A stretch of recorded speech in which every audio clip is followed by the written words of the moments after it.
Bonjour. Aujourd'hui, nous allons réviser les bonnes techniques et applications des sables polymères, précisément le sable Polybind. Nous allons couvrir ce que vous devez faire et ne pas faire pour un ouvrage bien fait. Ce sable polymérique est le produit idéal pour une application résidentielle. L'installation du sable polymérique sera la dernière étape des travaux avant de recevoir votre dû et la dernière étape d'un travail bien fait dans les règles de l'art. Il ne peut être installé que sur une surface sèche, libre de toute forme d'humidité ou même causée par la rosée du matin ou toute autre forme. Également, assurez-vous qu'il n'y ait pas de pluie à l'horizon pour la prochaine heure suivant l'installation et d'une température ambiante de 0 degré Celsius ou plus. Assurez-vous que tous les employés impliqués maîtrisent bien les étapes d'installation. Pourriez-vous arrêter le visionnement, s'il vous plaît, et nous transporter à l'outillage utilisé pour ces ouvrages qui vous sauveront temps et argent? Parfait. Que sont les outils nécessaires?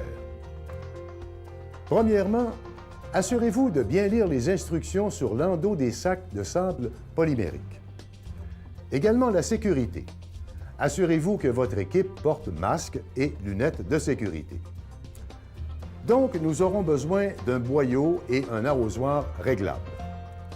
2 types de balais, soit un à crin dur, afin d'étendre le sable dans les joints, et un à crin souple pour le balayage final. Également, nous utiliserons une plaque vibrante d'une force centrifuge de 3500 livres pour un ouvrage existant qui sera seulement réaménagé et une plaque vibrante d'une force centrifuge de 4 à 5000 livres pour un nouvel ouvrage.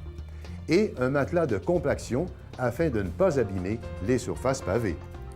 Finalement, un souffleur à feuilles afin d'éliminer tout résidu de sable ou d'eau. Révisons l'installation en 3 étapes. Lors de l'épandage des sacs de sable polymérique, assurons-nous de ne pas créer des amas de sable. Nous voulons nous assurer d'une granulométrie constante du sable. S'il vous plaît, avancez la vidéo. Merci. Continuons maintenant avec la procédure d'installation. Premièrement, nous utilisons notre balai à crin dur afin d'épandre le sable polymérique entre les joints de pavé. Deuxièmement, la plaque vibrante sera utilisée afin de compacter le sable entre les joints. Puis, nous utiliserons notre balai à crin souple afin de balayer tout résidu de sable de la surface pavée, tout en s'assurant que nous dégagions de 3 mm la surface pavée et le creux des joints de sable. Finalement, nous utiliserons notre souffleur à feuilles afin d'y enlever tout résidu du balayage de la surface pavée. Un rappel, le balayage et le soufflage permettront d'éliminer les taches sur les pavés.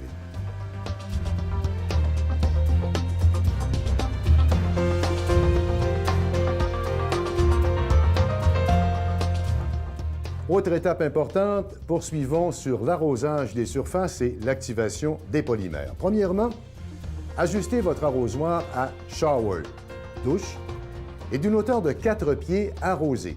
Et n'attendez pas plus de 3 ou 4 minutes entre les arrosages et assurez-vous de ne pas couvrir de grandes surfaces, car par journée chaude, les surfaces pourraient s'assécher trop rapidement et ça pourrait être inefficace.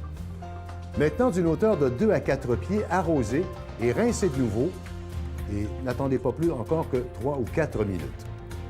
Finalement, troisième arrosage, arrosez encore et rincez les surfaces.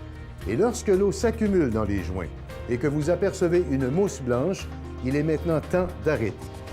Maintenant, utilisons de nouveau le souffleur à feuilles afin d'éliminer tout excédent d'eau qui s'accumulerait dans les joints ou sur la surface des pavés. Ceci assurera un produit final parfait et sans tache. Souvenez-vous, faites-le une fois en utilisant la vraie façon de faire, gagnez temps et argent, évitez les insatisfactions et soyez reconnus.